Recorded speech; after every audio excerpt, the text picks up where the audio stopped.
Well, good morning, Trojans. Welcome to day 4 of the Financial Literacy Conference. We are just so genuinely overwhelmed by the enthusiasm and engagement we have witnessed so far. And we believe the insights and tips and personal stories shared by our speakers and alumni have resonated with everyone present at the conference today. So thank you so much for your participation and support. If you move on to the next slide, we want to give a few announcements before we begin the workshop. So a special shout out to our gold and silver sponsors. Our gold sponsors, Abbott, Insight Global, Royal Industrial Solutions, U.S. Marine Corps, and our silver sponsors, Aldi, Central Intelligence Agency, Cornerstone Research, EBIS Charge, Lisi Aerospace, Rakuten, U.S. Army Medical Recruiting, and Wells Fargo. Your commitment to our community and the Trojan family is truly appreciated. And the next announcement that we have is our summer experience survey, as well as our first destination survey. So this is for current students. We encourage you to take a few moments to fill out our surveys here. So for first, second, and third year undergraduate students returning in fall, excuse me, in 2024, please complete the summer experience survey to let us know your plans for the summer. And whether you are studying abroad, taking on an internship, exploring other opportunities, we want to know, and we want to support you in this process. So please scan the QR code, and once you complete the survey, you'll be entered into a drawing for a chance to win a $75 Amazon gift card. And then also for our graduating seniors, class of 2024, we have a survey for you too. So please share your post-graduation plans by scanning the QR code. And you will also have an opportunity to win a gift card ranging from $50 to $100 or even Apple AirPods.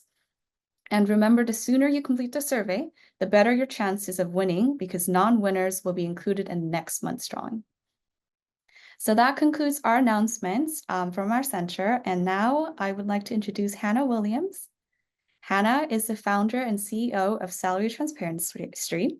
And Hannah is a content creator and former senior data analyst in the Washington, D.C. metro area, tackling a major issue, salary transparency. With her viral series, Salary Transparency, Hannah encourages strangers to share what they do and how much they make to combat discriminatory tendencies in employment and close pay gaps that affect women, workers of color, workers with disabilities, and LGBTQ+ community. So, Hannah, the floor is yours.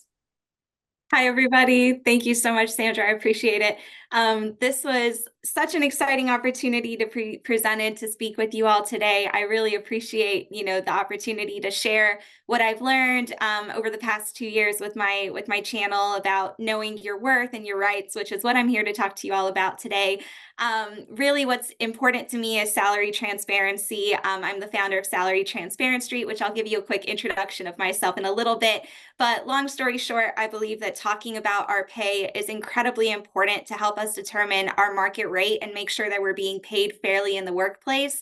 And hand in hand, knowing our rights and our salary transparency laws in our different states will help us better know what we're worth and making sure that we aren't being underpaid or taken advantage of. So I know that there's a pretty diverse audience watching here today. We've got students that have already been in the workforce. Regardless, I think both of these segments are incredibly important to know what we're talking about today. Knowing your worth is not a one-time thing. It's something that you're going to have to constantly be evaluating throughout the months, sometimes throughout the years, depending on the market and the industry that you work in. So I hope that there are going to be a lot of key takeaways for everyone watching and making sure that they are paid fairly upon graduation or in your current job if you are also working right now.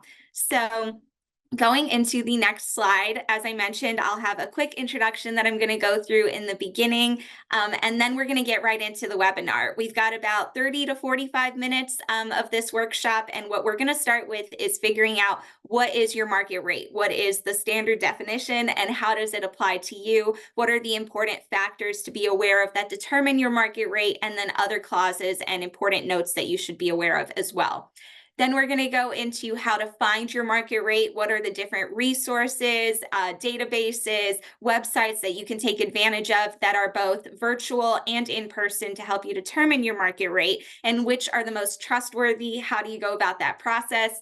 And last but not least, we're going to talk about your workplace rights and how salary transparency laws go hand in hand with workplace rights and knowing what we're worth and what we deserve in the workplace. So going right into the introduction, as Sarah mentioned, I'm Hannah. I am the CEO and founder of Salary Transparency, which is a social media channel on TikTok, Instagram, YouTube, Facebook, wherever you consume your content. You've probably seen our interviews. What I do is I ask strangers on the street, what do you do for a living and how much money do you make? Some people might think that this is invasive and a little bit too much information to be asking strangers, but I have a very important story as to why I go about doing this. So the reason I started Salary Transparency is actually because I was underpaid. Before becoming a content creator, I used to be a senior data analyst supporting government contracts in the Washington, D.C. area. And in 2022, I accepted a new job as a senior data analyst making $90,000 a year. At the time, I had just graduated college fairly recently. I had never conducted market research to figure out what I was worth, and I'd never negotiated my salary before.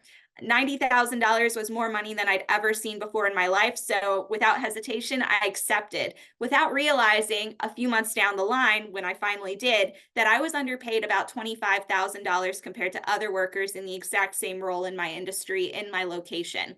It took several months for me to advocate for myself and finally find a role at another company paying me my fair market rate. And in that experience, I learned how important pay transparency was, because in my interview with a recruiter, they asked me what my salary requirements were. And when I asked them what the budget was, they ended up telling me that they could afford to pay me $10,000 more than I had initially attempted to advocate for myself for. So knowing pay transparency and having access to this information is really important to help you determine what you're worth, but having salary transparency laws that help us advocate for ourselves in the workplace take that a step further. So that's what I'm here today to teach you all, is everything I've learned in the past 2 years since starting this channel and learning how important pay transparency is. So what you'll need today, it's going to be a very straightforward webinar. A lot of the slides will have a lot of information that I'm going to go through. Feel free to take notes on pen and paper. The most important thing is that we'll have questions, time for questions at the end, about 15 to 20 minutes, depending on how fast we can get through all this information. So if anything comes up, please feel free to jot that down, and we'll revisit it at the end when you get time to ask your questions. So let's get right into it. So the number one slide is, what is your market rate? The boring definition of a market rate is the going rate that the employment market is willing to offer for your role. What's important about this is the going rate aspect of it, and that the going rate is not always one solid number that stays that way for 30, 50 plus years. The going rate is constantly going to change. I'm going to use a couple examples throughout these slides, but a lot of times I resort to tech as an example just because they've had a lot of change recently with layoffs and pay. So in this example, in terms of tech as an industry, the going rate for workers in that industry is constantly fluctuating, dependent on a lot of different factors, including demand. But there are several factors that you should be aware of that will help determine your exact market rate that I'm going to go through. So the number one that a lot of people bring up is location. And this is both your own personal location and the location of your company's headquarters, where they're based. This is important because there are certain laws that determine, whether or not a company has to pay you or show what the salary range is if you work in the same state. So remote work plays a role in this, but knowing how much the market rate is for your role if you work remotely in your location will definitely have an impact on what you can negotiate for at another company that's based somewhere else. So being aware of what the rate is in your location is very important. Education is also important to be aware of. This is, what you are studying for in school right now. It can also be certifications, workshops, the skills that you have. Depending on how much you have of the education to back you up in your directly relevant role will definitely affect whether or not you can ask for more or less money in that role. Having that directly relevant education, like an engineering degree to be an engineer, is a lot more helpful than having a finance degree and going into engineering. It doesn't mean you can't do it. It just means that it might impact how much money you can ask for. Years of experience is the other factor that's important to be aware of, and that's direct and indirect years of experience. When I ask people on the street, how long have you been doing this role? A lot of times they'll respond with their direct years of experience. So, how long have they been in that role specifically? But your total years of experience paints a very large picture. Even if you were working in possibly a different industry or a different role, your years of experience cannot be diminished. You should always be advocating for yourself and pointing out that your total years of experience paints this story of your career. What have you learned over that time, and what are the skills that you've gathered in those different roles to carry you to where you are now? Knowing what the direct and indirect years of experience is in your situation will help you determine what you can negotiate for and what your strengths are that you can point out. The next one is company size. Oftentimes, larger companies like Fortune 500 companies will have a larger market and budget to work with than smaller size companies that might have less budget cap or space in their budget to make room for a higher salary on the team. This is also because larger companies will sometimes offer really high salaries in order to retain competition. So they want to retain talent and reduce competition in the market. So they'll give you a really high offer to make sure that you stay there. You might not find that opportunity at a smaller company, but there are other things that you can negotiate for, right? So just be aware that the size of the company can determine how much you can ask for. The next part is industry. This kind of relates to the total or indirect industry and whether or not you work in an industry at a company in a directly relevant industry to the role that you're in. For example, if you are in a tech role and you work at a tech company like FANG, Apple, Microsoft, one of these, you can probably ask for a higher rate than if you work in a non-relevant industry in a tech role. That's not always the case, though. Sometimes, depending on what a company's goals are at the time, they might be in a completely non-tech relevant field, but if they have a huge push for an AI tool in their company, they might actually offer you more money to retain really good talent and help launch their product. So just be aware of all these factors. And in addition to that, what is the situation of the company that you are applying to? How large are they? Are they working on anything that's relevant to your role? How can that apply to how you fit in at the company? Getting that full picture will really help determine whether or not you can ask for a higher or lower market rate depending on your range, which leads me to my next point, which is that your market rate is not one solid number. You should not be going into a negotiation or a job interview and asking for one number. You should be asking for things in terms of a range, and the range should be no more than a $20,000 difference from minimum to max. So what I mean by that is when I determined that I was underpaid as a senior data analyst making $90,000 a year in Washington, D.C., I knew that my fair market range was between $105,000 to $125,000. Anything that fell within that range was a fair market rate, depending on, all those factors that we've gone through that I evaluated for myself. Having that $20,000 minimum to max range to work with is incredibly important because it gives you negotiation room. Whenever you go into a conversation with a recruiter or an interview or a salary negotiation, you want to start negotiating from the top of your range because it gives you that opportunity to negotiate further down if that's what happens. If the company can't make that work, you might be able to go down, but you'll stay within your range that you know is fair. Versus if you start negotiating at the middle or lower end of your range, you might price yourself out of your range. So don't go with one number. Figure out what that $20,000 minimum to max difference is. So next part is, how do we find this market range? How do we determine what that minimum to max range is for our roles?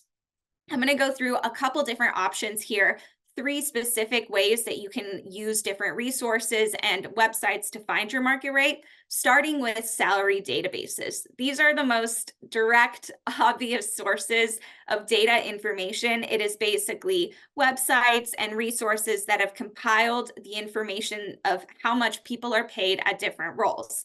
There are 2 different types of salary databases that I want to talk through, both general and specific. And the goal here is to go to at least 2 to 3 general and 2 to 3 specific that have really strong data to support your own tech roles. So it might take a little bit of digging. When I was doing my market research, I went like 6 pages deep in Google and I did a direct search and I consulted every single resource I found until I found those specific databases and resources that had as much information that was directly relevant to my situation as possible. So the first place you want to start is with these general databases. By general, I mean that they are aggregated in terms of if you go to Indeed, Glassdoor, Salary.com, PayScale, the data is good and it's helpful, but it's often an aggregated average that they give you based on the data that they have. It's not individual, one by one sources of data that you can search through. It is more so an average. So while these databases have a lot of data to work from, and sometimes they have very specific helpful information tied to what a company pays roles specifically that you should consider, this is not the end all be all, and you should not go to Indeed and see how much they're paying and make a final decision that you are overpaid or underpaid based on what one source says. You want to consult multiple to make sure you get that full picture. Which brings me to my second part of databases, which is more specific databases. So along with general, there are specific databases that are one by one search, or they are specific to the industry. So salarytransparency.com, our own database, kind of fixes the problems and the holes in general databases where you can search specific job titles on our database and get every individual response that is filled in with factors that will help you determine how you compare to them. So the years of experience, the company, the educational background, that is the information you want to compare yourself to gather how closely you relate to these data points. You can also go to tech-specific databases. There's like levels.fyi, Team Blind, many different databases like that. There's creative databases like Aquint, a lot of organizations that are also unionized, like the WGA, and creatives like that will also list salary information if you go to their websites. So just go to Google and go buck wild with all your searches looking for those specific job titles and the salaries that are tied to them, because this information is out there. It's just a matter of gathering it and putting it in one spot. The next part is public sector. I just want to point this out because I have spoken to so many people that I thought this was information that a lot of people knew, but apparently it's not. So I do want to point it out that public sector jobs have transparency already. So if you work for the government or any public sector, that information, salary information, is already publicly listed. So you can go to any .gov website and search for how much people in those roles in those organizations are paid. And that is accurate, correct information that you can use if you work in the public sector. So if your goal is to work in the government or public sector, you already have transparency that is normalized on your side that will definitely help you out. So I just wanted to highlight that. The next part is networking. And I'm going to go through a couple options here since I know networking seems very simple and straightforward, but if you are an introvert like me, which believe it or not, I get very shy and very nervous talking to strangers, which is interesting because I've made it my career, but it happens. And especially if you have to network for your career, can be very awkward and feel self-serving. So there are ways that you can go about networking to find information about pay transparency that is not in person. If talking to people face-to-face makes you nervous, I will present a couple options here to help combat that. But I will start with the most obvious way to network, and it's by asking your coworkers. It is face-to-face, it is very direct, but trust me when I tell you that this is the most helpful information you can get, especially if you have coworkers on your team that work in a directly relevant role or, a similar department. These are the people that will help you determine how fairly compensated you are within your organization specifically.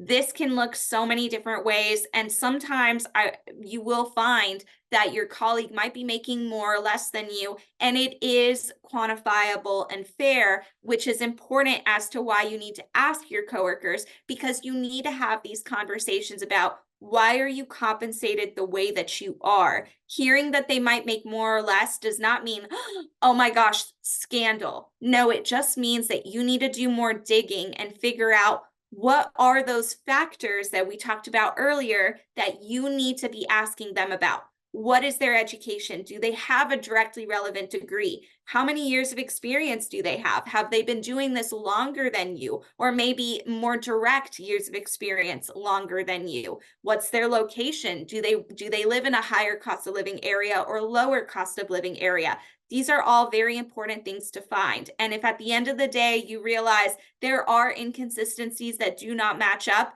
that coworker is not now your enemy. They are your ally, and you must work together to bring your findings and bring a mutually beneficial team decision to management, talking about and ask for a revision of your compensation to make sure that the team is compensated fairly.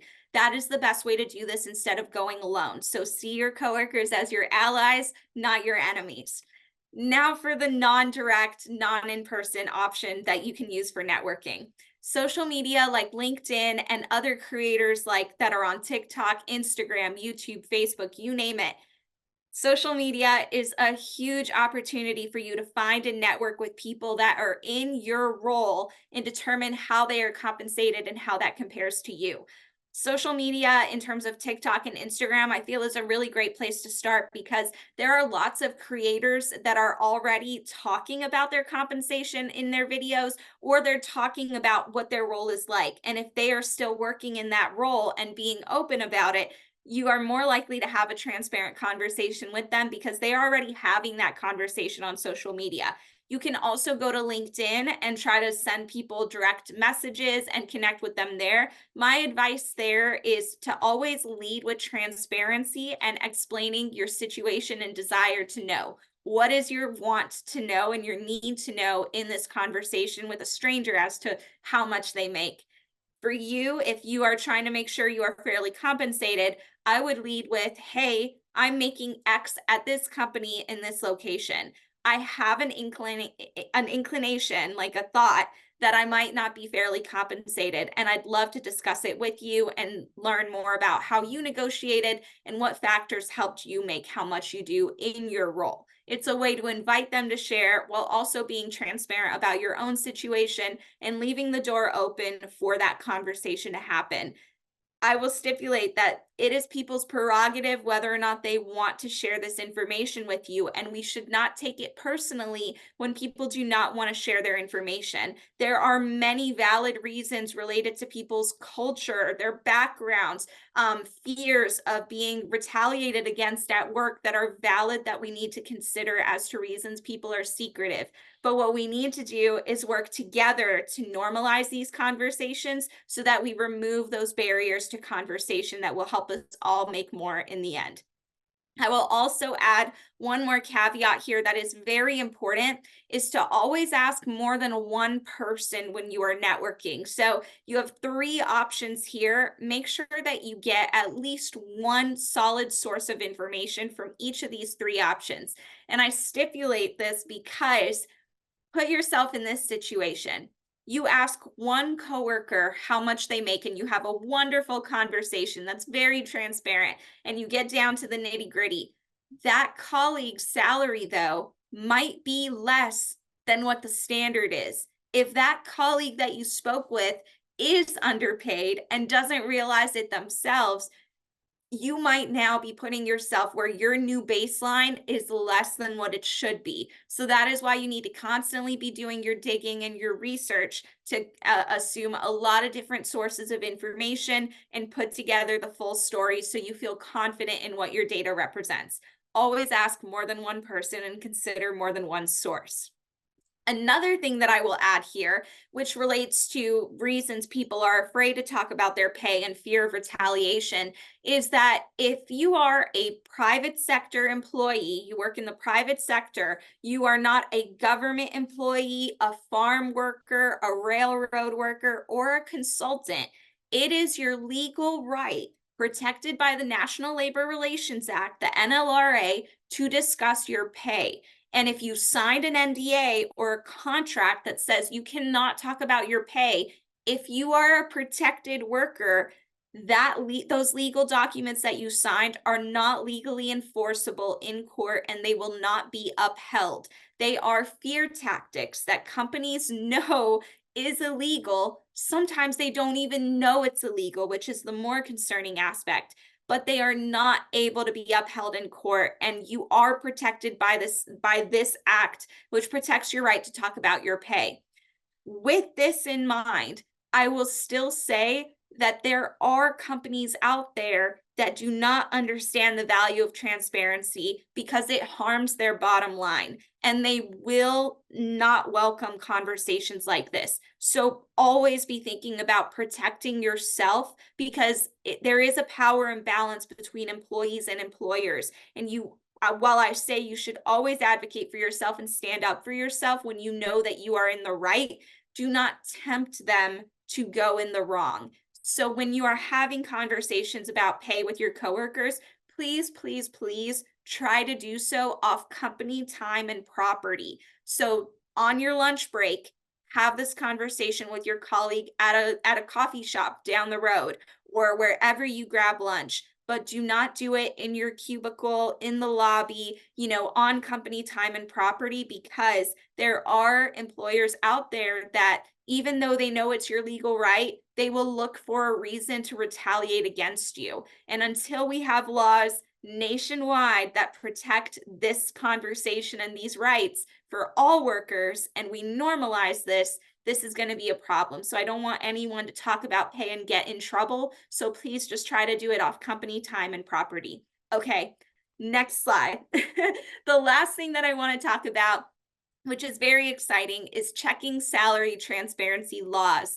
There are several states now that have pay transparency laws, meaning that companies are required by the state to list the pay in job descriptions. And sometimes these laws vary by state, so please look up what your state's laws are. But the standard is that pay needs to be listed for companies that employ more than about 5 to 10 people, and they must list the pay in internal and external job postings, promotions, and transfers.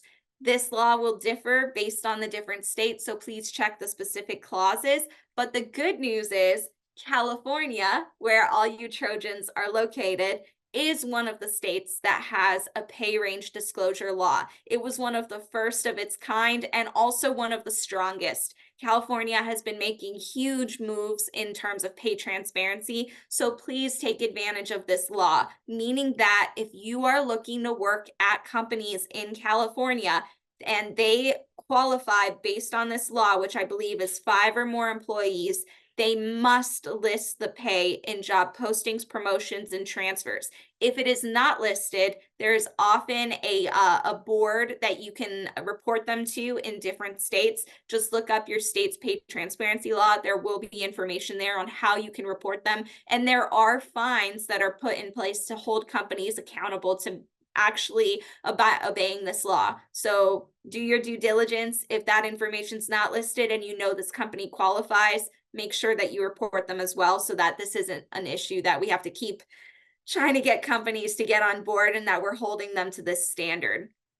And the other thing that I will say is that if you are not planning to live or work in California forever or in the future, you can use pay transparency laws in different states to your advantage. This is one of my favorite tricks, is that what you can do is look up a state near you that has a similar cost of living that has a pay transparency law. So I live in Virginia. Our governor just the other day vetoed our pay transparency law, so I will not have this right for a good amount of time. But if I did want to use another state's law in my favor, I could look up the pay transparency law in New York that has a similar cost of living to me and see what companies are paying for the role that I'm interested in that state. Then I'll just take the information for that pay, put it into a cost of living calculator, adjust it for my cost of living. And this is a helpful estimate that you can add in your research to help you determine what you can be making in your own state.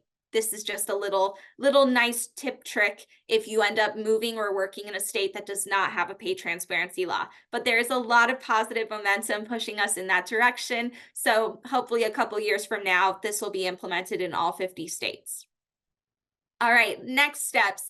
Hopefully this information was really helpful to give you all a really great starting point to determine how much you are worth and how you can go about finding out what your worth is and how to use pay transparency laws in your favor to determine that.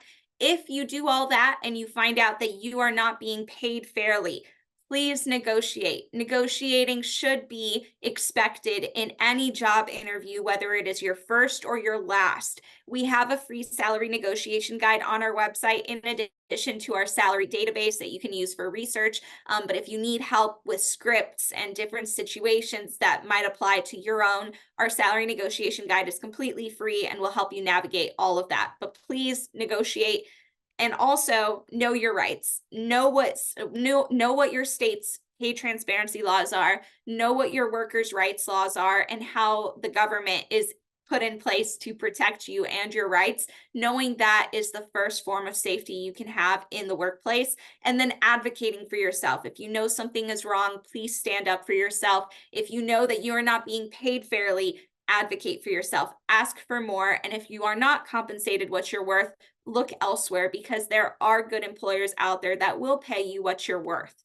And last but not least, practice pay transparency. I really hope that this workshop and webinar has been very helpful for you. If you have learned something from this or have takeaways that will help you in the future, please continue practicing pay transparency and paying it forward to others. The best way that we can make a positive impact in this movement is to continue to talk about money and normalizing these conversations with one another so that all of us can be paid what we're worth. So it's kind of a punny joke, but please pay it forward.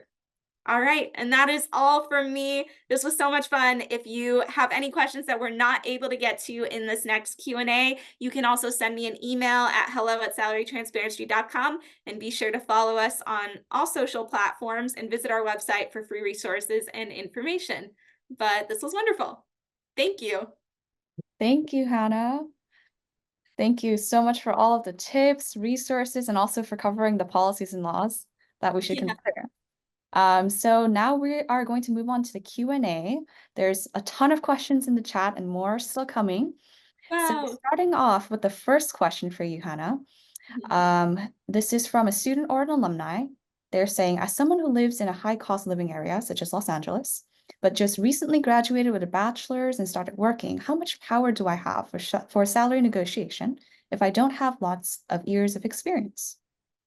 So I think a lot of people graduating are in that position where they think that, okay, I don't have the years of experience. I haven't been in the workforce long enough. How am I even able to advocate for myself? It's exactly that. You already mentioned that you have the power to advocate for yourself. You have the bachelor's degree. You have the skills and experience from that degree to go into that entry-level role or first role out of college, and you are qualified. So make sure that the role that they are offering you and the rate that they give you is in line with what the expectations would be for an entry-level role in that area. So just make sure that you know what you should be making in that entry-level role. And if it's not up to par, you can negotiate by saying, I live in a high cost of living area. This salary in my area does not go nearly as far as it possibly would in Louisiana, for example. And if the salary is the same across the board, that's not necessarily fair. There's lots of different things you can talk about, like your skills, your location, your education in particular. If you harp on the skills that you have, it's not a difficult conversation to have. And also, a lot of recruiters expect you to negotiate even straight out of college. Asking for what you're worth shouldn't be taboo. It should be normalized. Great, thank you. Another question we have on salary range: if salary is listed on the job posting, is it out of line to ask for something above the highest number during the negotiation process? Not at all. Just because a company lists a salary does not mean that it is the fair market rate that you should be paid for that role. A lot of companies now are listing the salary and hoping that candidates are thinking, oh, well, if they're listing the salary, then this has to be a good range. No, there are companies that are still listing salaries that are unacceptable pay for the roles that they are hiring for. So once again, make sure you do the market research and have a confident estimate of what your market range is. And if the rate that they are hiring for falls below what your expectations are, present your research and your findings and ask for the fair range. That's great advice. A student is asking, does the pay transparency law apply to internships? I believe so. If the company is hiring for a role and paying for the role, if they are compensating you in any way and they qualify based on the amount of employees that you need to have to qualify under the state law, then they should. Any role, whether it's part-time, full-time internship, if it is a compensating role, it should apply by the state law. Great. A student or alumni is asking, I want to start negotiating with my employer after realizing that I'm undervalued. How do I initiate that conversation in my current role, and what are some wordings or specific terms that the student or alumni can use? Absolutely. So props to you for realizing that you need to have this conversation and making the steps forward to have it. Definitely, the number one thing you want to do is not blindside your manager with this conversation. So I advise people to not wait until your annual performance review to talk about compensation with your manager. Hopefully, you are having monthly check ins with your manager, if not quarterly. And this is something that you want to bring up in those conversations. Mention that you are concerned with your compensation and you would like to ask for a fair market rate range or raise. And your manager is probably going to ask, oh, okay, like what's that about? And so just tell them, I've done the market research, and based on my market research, utilizing these resources, and you can mention them, you can list them. You can say, I've determined that my fair market range falls between this and the X and X. I'm currently compensated X, and I don't believe that that is fair. You can also mention all the data points that support the value that you've brought to the company. I believe it's more important to lead with data than it is to just say a standard statement like, I improved business operations at the company. Instead, you can say, I improved, the speed of this process. I cut 10 minutes off the speed of this process and improved business optimization by X%. That is a lot more powerful than saying that you deserve it. So I would say come prepared with those data points, start having the conversation early, and also know that it might not happen overnight, but that's why you want to bring it up early, because it might be a months-long process. So just keep having the conversation with your manager. Great, thank you, Hannah. Alum is asking, as an alum in the tech industry, there has been a switch from an employee-driven market to an employer where pushing my market rate is much more difficult in negotiations. Layoffs have been a lot over the last 2 years. Any tips when you get pushback?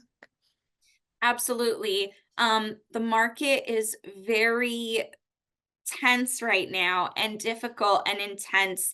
And I believe that we all need to give ourselves grace that oftentimes the right thing to do and the right solution is not enough in the times and how the market looks, especially like I mentioned, the tech industry as a whole is one that has had a lot of ups and downs recently. And so sometimes the standard advice might not apply, but I would say that you should never lose sight of your overall goal and how your rate appears in the market. Just because you work at a company, that is paying you well doesn't mean that you might not be paid better somewhere else. So I would say always keeping your options open and understanding that you have the power, even if it might feel like there's an imbalance, you do have the power to decide whether or not you stay or you leave. And that holds so much more to the employer, because if you leave, it is way more expensive for them to hire a new you than it would be for them to pay you fairly. So I would say don't lose sight of your power as an employee and the value that you bring to companies, even despite the headlines and the fluctuation, but that sometimes also having patience will work in the long run, especially in industries like tech that have those ups and downs, that sometimes we just have to be patient and wait for the right moment, but not to lose sight of our value and what we're worth. That's solid advice. So we have a lengthier question here. An anonymous attendee is asking, I signed a job offer, and then the next day they said that they made a mistake on the rate. They reduced my pay by 32% and there was no room for negotiation. Take it or leave it. Leave it. And they left it. I've been in my industry for pharma/biotech for over 17 years, and the FMR has actually been lowered to post-pandemic. I feel ageism is playing a factor in this well, and I'm a woman of color. How do you negotiate a better salary with these factors in mind? Yeah, absolutely. I'm glad you left it because that is just a such a red flag. It's so obvious. Like that is not a company you want to work for. That is horrifically unethical behavior, first and foremost, and definitely, I'm sure, somewhere that you wouldn't have been happy working in the long run.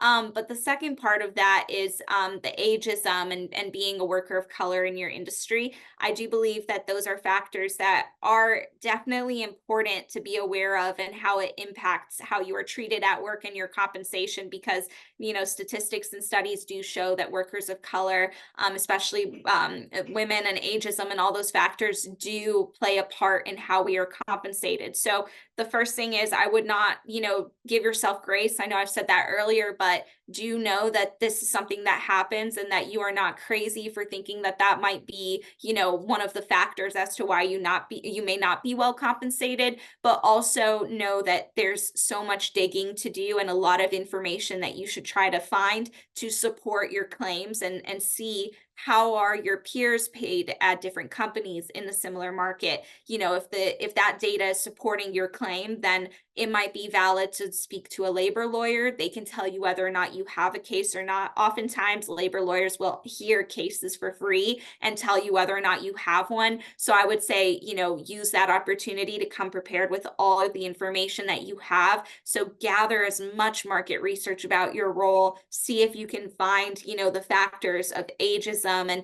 and race and gender that apply and how that affects people's compensation. And it might give you the full picture, but really do trust your gut and how you are treated at work because that is oftentimes more or less the truth to the matter. Awesome. So we have a student asking about government job versus a private company. So how Mhm. does salary negotiation differ between a government job and a private company, thinking that negotiations in the government may be a bit more difficult since there are different grade levels that you have to progress through to reach the next salary level? Absolutely. So you have the right frame of mind. It is a lot harder to negotiate a salary in the government. Oftentimes, like you mentioned, the grade levels and also the pay bands that they are literally like legally not allowed to go above or below those pay bands. And, there's a reason that that exists is because they are the public government. They have to really be held accountable to those standards versus having the opportunity to fluctuate like at a private company. But with that, I think it's important to understand the trade-offs of both and whether or not, there is a long-term career for you and what you prefer. In the public government, you might not be able to negotiate and get a higher market rate, but the benefits sometimes outweigh that. You have oftentimes really good healthcare benefits, a pension after many years of work, which is something to consider if you want to trade off that many years of work for a potential pension and retirement at the end. There's so many other benefits that are important to consider. And really, it's a personal decision whether or not you want to go the corporate, private company route and gamble, making more or possibly less and having more or possibly less benefits, or if you want something that is oftentimes, I believe people consider government work very secure and safe, although sometimes more boring, less lucrative, but a very solid option for people that is really dependent on your personal goals and aspirations. So I would do the cost benefit analysis and how that works for you. Great. So a student is asking here, how would you negotiate a salary if you're moving into a new career field but have many years of experience in a different field? Yeah. So just like we were talking about earlier in the slides, look at all those factors that determine your market rate and consider how you apply to each one. This one is very specifically related to that indirect and direct years of experience, right? You might have less direct years of experience, but what do you have to make up for it? If you worked in possibly a different industry or have a different degree, what are the directly applicable skills and transferable skills and education that you have that lend themselves to this new industry you want to go into. Sometimes it's not obvious, but there is almost always a link between two completely irrelevant industries. So a good example is I've seen lots of teachers have been transitioning into instructional roles at private companies. So I interviewed a teacher who worked in Texas that used to be a grade school teacher, but is now an instructional design specialist at Indeed, I believe. And the skills that they had in education helped them transition into a role where there were some of those transferable skills and things that they could utilize. So figure out how you apply with those factors in terms of what's direct and indirect, and what are those transferable skills that you can highlight. You want to focus on what parts of your indirect years of experience and work experience can you apply to make a case for, you know, your skills being transferred into this new industry that you want to go into. It's not impossible. So many people make that switch over, and oftentimes companies will see that as, you know, they can train you, they can teach you, and it's something that you want to do long term. So just advocate for yourself, stress the importance or the excitement that you have to go into this role, and oftentimes your energy will really help carry you forward. Great, thank you, Hannah. I do see a couple folks raising their hand. If you have questions, please type in them in the Q&A because that's easier for us to manage. The next question is it common when negotiating companies show resistance and ask if we have a better offer from another company? If we don't have a better offer, how do I negotiate that scenario? Yeah, so I mean it is common for companies to have not pushback, but negotiation is a two-sided conversation. There's give and take that has to be given and taken on both sides, right? So I wouldn't necessarily see pushback, but see an opportunity for a mutually beneficial collaboration and how you can find a plan that works for both of you at the end. Sorry, so the other portion of that question was, what was the second part,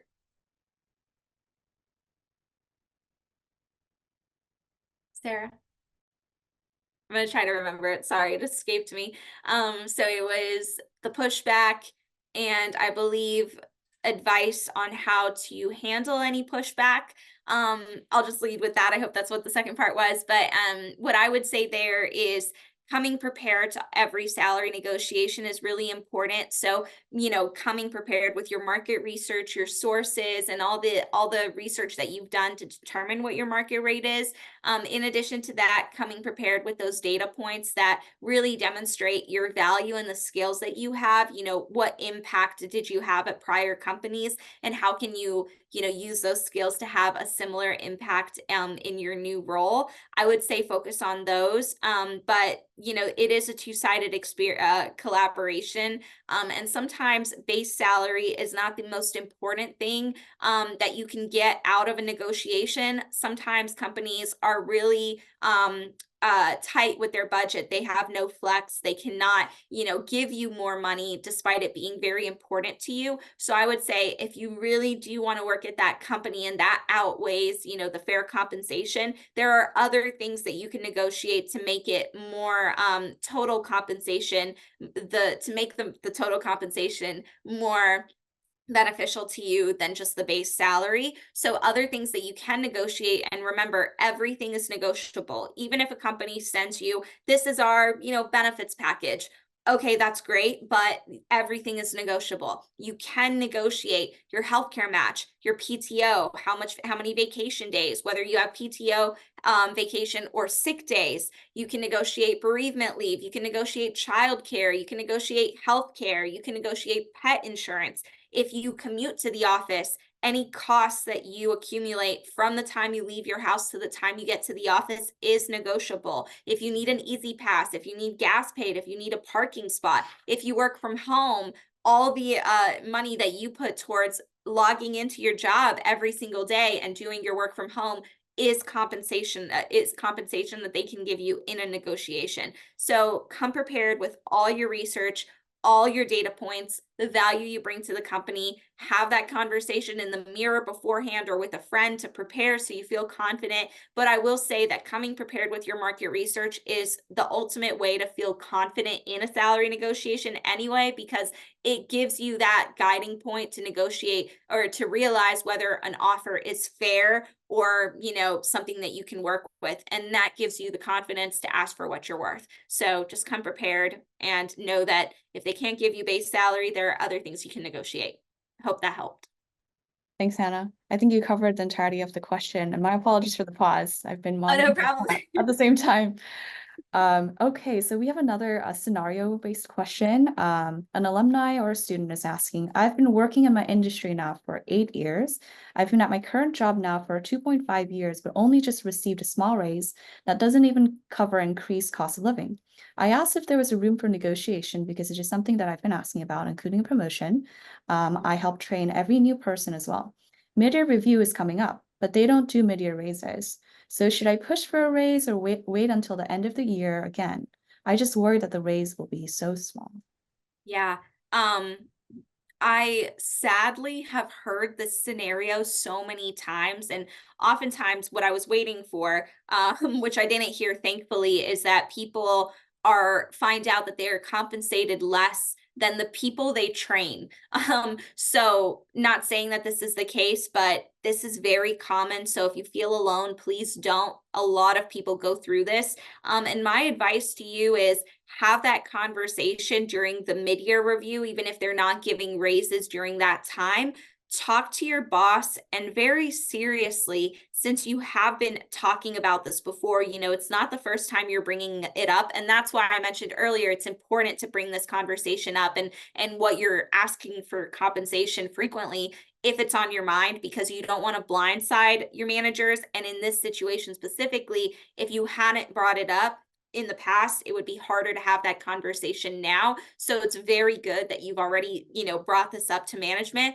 So in this conversation for the mid-year, I would say you need to have a serious conversation with them about the raise that you recently got not even covering basic cost of living. And for everybody listening, in your roles, you should expect a cost of living adjustment as a raise as the bare minimum every single year. Oftentimes it's about 2 to 3%. But if you are not getting a raise every year in some shape or form, you are losing money with inflation and how the economy, advances. So if you did not get a fair raise, that is not something that you should ignore. And you need to have a serious conversation with management about it not being enough, and your serious intention to start looking for compensation that pays you fairly elsewhere. I wouldn't say that you should position this as a threat, but you should be telling them that you've brought this up several times, nothing has changed, and now,